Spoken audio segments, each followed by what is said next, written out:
លោកដួងឆាយទៅកំសាន្តនៅបារាំងជួបមិត្តភ័ក្តិសុទ្ធសឹងតែជាកីឡាករបាល់ទាត់លំដាប់ពិភពលោក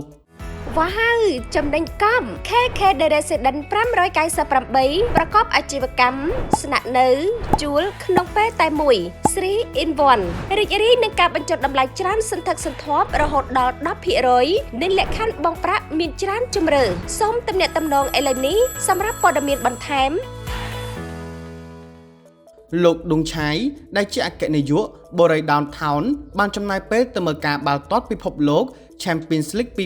2025ជួបជុំជាមួយនឹងមិត្តភ័ក្តិដែលសុទ្ធសឹងតែជាបុគ្គលល្បីៗកាលពីចុងខែឧសភាកន្លងទៅ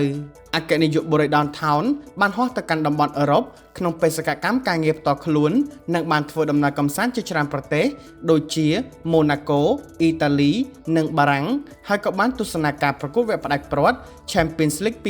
2025ជាមួយនឹងមិត្តភ័ក្តិដែលសុទ្ធសឹងតែជាកីឡាករបាល់ទាត់ល្បីៗពីទីក្រុងប៉ារីសផងដែរអ្នកជំនួញលំដាប់សេដ្ឋីដូចជាលោកដួងឆាយបានចំណាយពេលវេលាដ៏សប្បាយរីករាយជួបជុំមិត្តភ័ក្តិជាជនបរទេសនិងបុគ្គលល្បីៗដែលជាកីឡាករបាល់ទាត់កំពុងប្រកបអាជីពនៅលីកកំពូល Serie A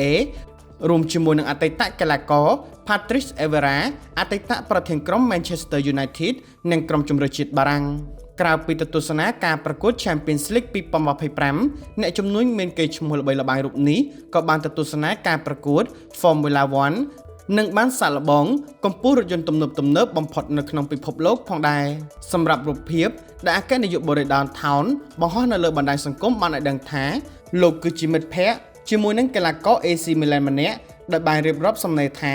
អរគុណ Theo Hernandez កីឡាករបាល់ទាត់ជម្រើសជាតិបារាំងនិងជាកីឡាករក្លឹប AC Milan ដែលបានជូនខ្ញុំដើរលេងនៅប៉ារីសគ្រានោះដែរលោកដួងឆាយក៏បានបង្ហាញការគាំទ្រទៅដល់ក្លឹប Paris Saint-Germain ពីព្រោះបងប្រុសបង្កើតរបស់ Theo Hernandez គឺកីឡាករ Lucas Hernandez ក៏ជាកីឡាករក្រុម PSG ដែរហើយក្រុម PSG ពិតជាបានលើកពាន Champions League 2025ពិតប្រាកដមែន